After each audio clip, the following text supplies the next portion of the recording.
This is love in a bowl. I cannot tell you how much I love this chicken and dumplings recipe and how much I want you to make it. The dumplings are so light and fluffy. The broth is made by simmering whole chicken for about an hour, so it tastes so pure and just like chicken. I mean, it's just delicious. You have to make it.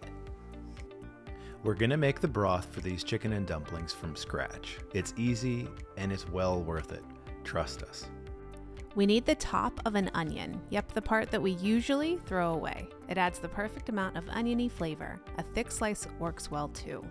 Then follow up with a chunk of carrot and half a celery stalk. I've also got 1 garlic clove, which I'm just smashing and throwing right into the pot with a whole chicken. In goes 3 bay leaves and 8 peppercorns.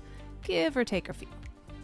We also need salt. It looks like a lot, but this is a big chicken and we're making a lot of broth. Now pour in 12 to 14 cups of water. This is going to depend on how big your pot is. The recipe works with 12 to 14 cups. Now you can see that my chicken isn't actually covered all the way. That's okay because we're going to simmer this with the lid on. So the chicken breast that's sticking out of the water is going to poach just fine. What size is our pot? This is a 9-quart pot, so it's a big one. You can use a slightly smaller pot, but like I said earlier, you can just use a little less water. Now as the broth simmers, you're going to notice some foam at the surface. This is totally normal. Just scoop it away with a spoon or skimmer.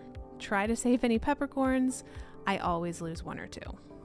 Our broth needs to simmer for 50 minutes, and once it's finished, we'll be able to shred our poached chicken and strain the broth. Since we have a bit of time, this is a great time to prep the remaining ingredients. I'm chopping the leftover carrot and celery from earlier, as well as 1 extra celery stalk. We'll add these to our soup with our shredded poached chicken a bit later on. Do we need to get fancy with the chop? Not at all. I just keep everything similar in size and something that fits nicely on your spoon. Chicken and dumplings is such a cozy dish, and to me it's all about the dumplings, so I really don't worry too much about anything else.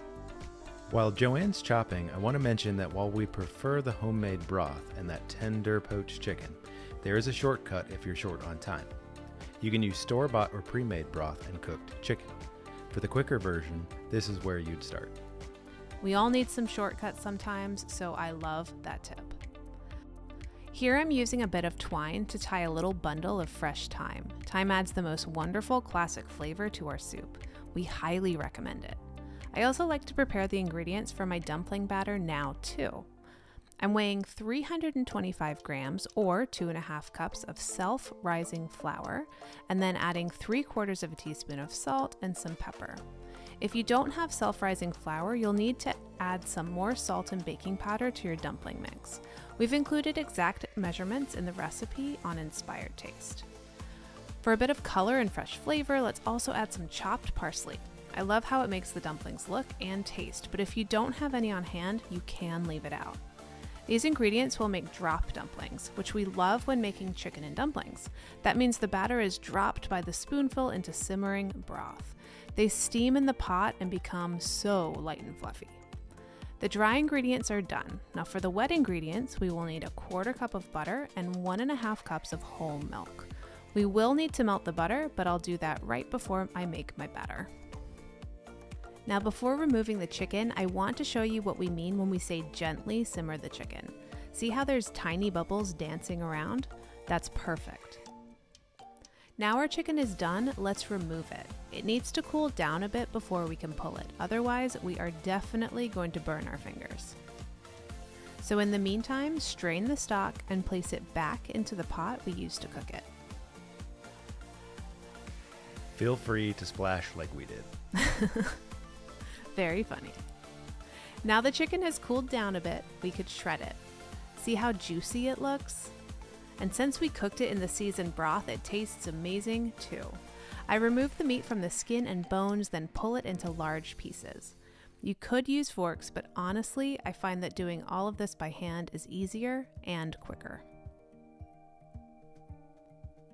We use the whole chicken, so both the dark meat and breast.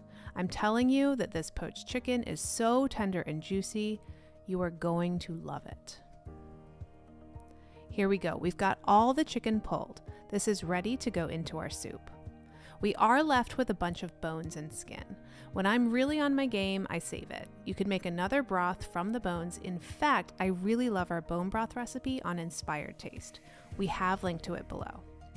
Now bring the broth back to a low simmer and add the chopped carrot, celery, and thyme bundle. Let this cook for a few minutes and then remove the thyme bundle, but before you do, try and scrape a few thyme leaves off the stems. They'll add more flavor and make the soup look pretty. It's time to add our chicken. I love how the broth and chicken were cooked together in the beginning. It's simple and so smart. Now our chicken is in the soup, we can add our drop dumplings. You'll want to melt the butter we set aside earlier and then mix it into the flour mixture along with the milk.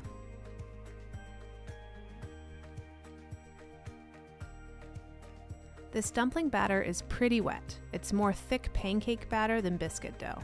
It also mixes easily, so you can see I'm just using a spoon to do it.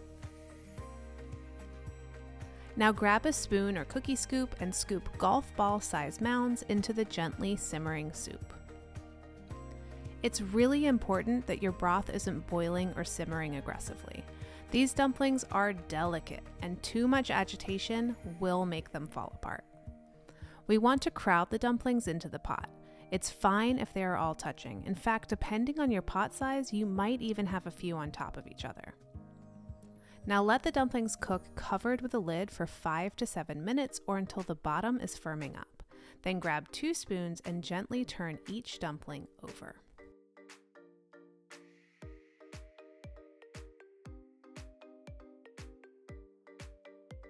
It's okay if some batter breaks away. That will just fall down and mix with the broth to make it creamy. That's actually a good thing.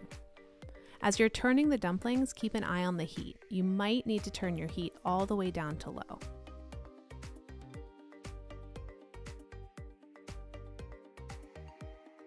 So now that they are all flipped, cover the pot again and cook for an additional 8 to 10 minutes.